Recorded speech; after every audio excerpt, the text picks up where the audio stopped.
Halo pemirsa, jumpa lagi dengan saya di Saham Terbang. Kali ini kita akan membahas mengenai saham CBRE yang kemungkinan menarik ya menurut saya.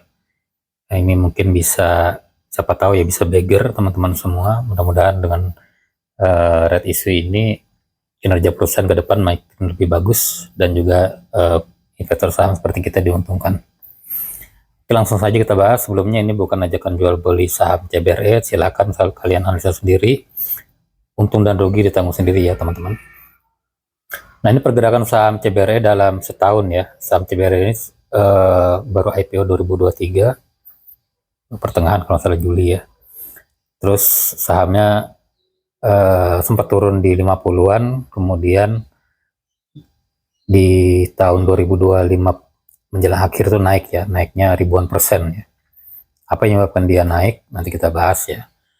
Naik sampai 1800-an, terus sekarang ada di 900-an ya. Mungkin banyak yang nyangkut juga di harga atas. Oke, naiknya harga saham ini kemungkinan jelasnya akibat ada perubahan fundamental dari perusahaan, terutama pada penambahan aset ya. Jadi aktivitas perusahaan bertambah dari tadinya hanya pengangkutan komoditi ya, seperti bongkar muat di pelabuhan dan juga pengangkutan bulk.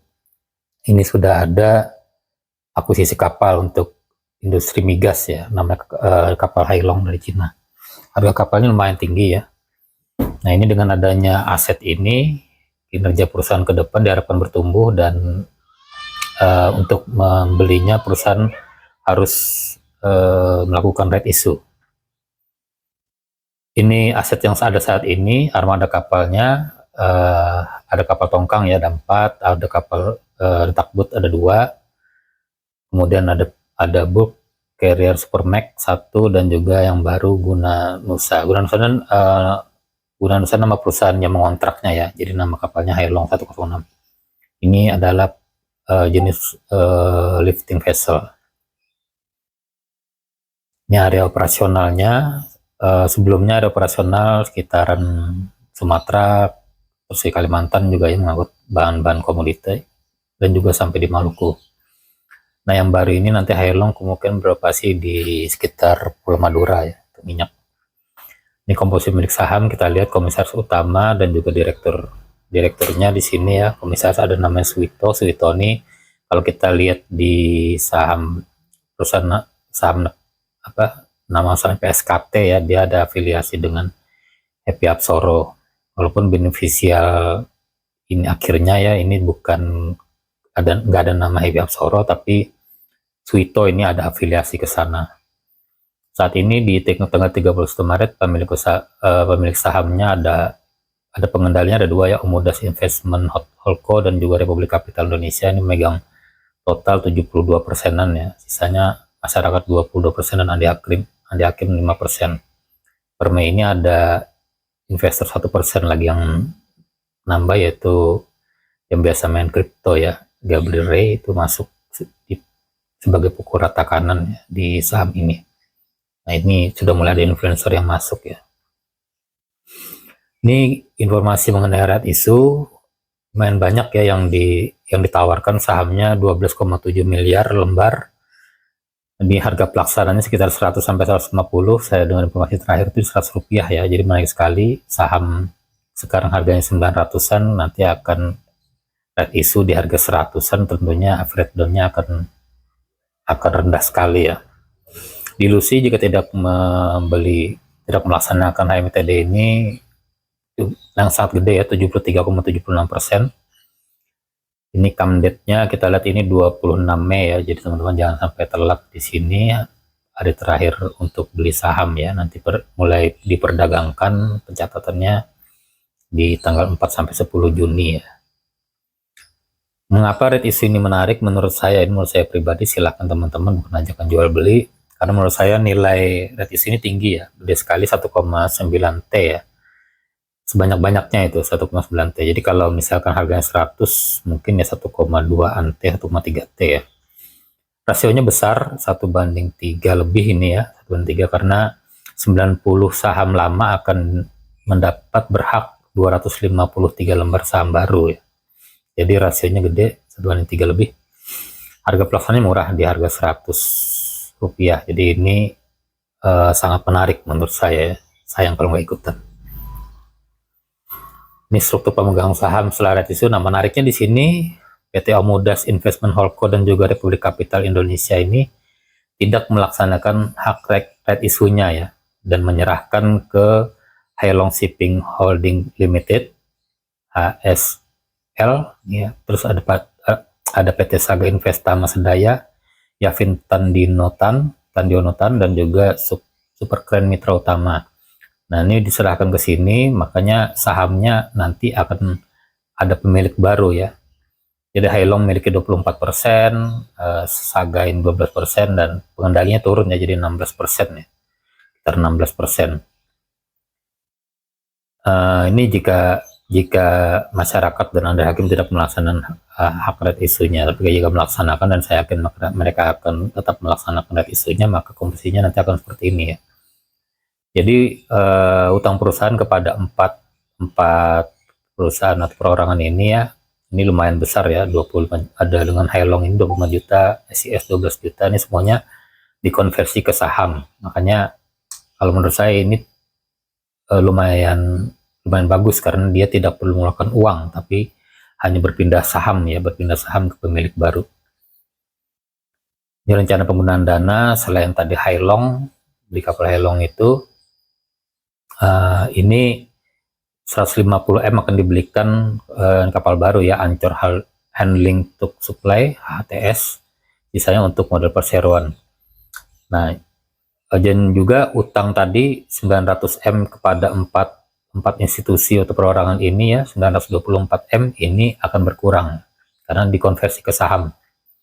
Jadi beban CBRE nanti akan berkurang dan ada dana buat modal kerja ke depan. Ini sangat menarik. Nah, ini yang menyewa namanya Gunanusa Utama Fabrikator. Ini alamatnya, ini bidang usahanya banyak ya, EPC, Engineering, Procurement, Construction, Installation, Commissioning.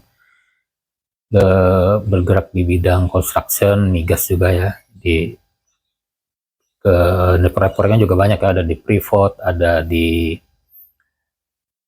PT Saipem minyak ya, terus juga PT Sintetik Rubber Indonesia banyak. Dan kontrak Hailong ini bersifat term charter ya, jadi nama kapalnya nanti berubah menjadi kapal Gunanusa Hailong 106.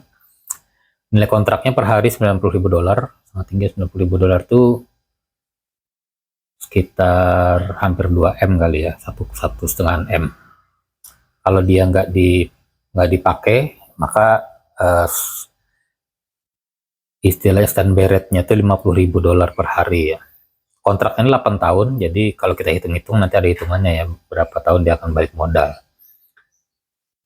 Ini sudah dikontrak oleh Gunanusa Hailong, ini sudah mulai jalan ya harusnya ya, sudah mulai jalan. Nanti kalau kita lihat ini kontraknya, kegiatannya ini berada di laut lepas sekitar 6-7 km utara Pulau Madura, jadi di wilayah Madura sebelah utara ya. Ini kegiatan utamanya pengeboran minyak. Tadi ada gambarnya ya, yang dia kapal yang bisa membentangkan pipa ke bawah untuk menyedot minyak dari pemboran. Oke, ini sekilas kinerja keuangannya sepanjang tahun 2025 ini negatif ya. Ini total aset sudah naik dari 300 miliar ya, 300 miliar ke 2 triliun sudah naik. Sudah ditambahkan aset Hailong ini karena sudah jadi milik perusahaan.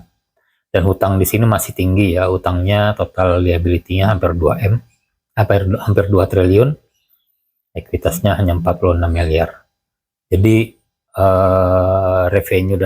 revenue masih 55M dan ruginya 70M. Jadi sepanjang 2025 ini masih rugi, dan ketika 2026 kuartal pertama sudah disetahunkan ya, dan perusahaan mencatatkan kinerja yang lebih baik dengan pendapatan naik dari 55 ke 268, ini disetahunkan ya. Aslinya pendapatan Q1 itu hanya 67 miliar, ini sudah melampaui pendapatan setahun ya, yang hanya 55M. Jadi sudah ada kontribusi dari Hailong tersebut. profit disalurkan naik dari tadinya rugi menjadi 24 miliar. Udah turnaround ya. Jadi sudah kelihatan sebenarnya. Namun secara valuasi, hati-hati teman-teman semua, valuasinya ini tinggi ya. PE dan PBV-nya sangat premium. Silakan jika ingin beli, bukan jangan jual beli, namun keputusan di tangan Anda semua.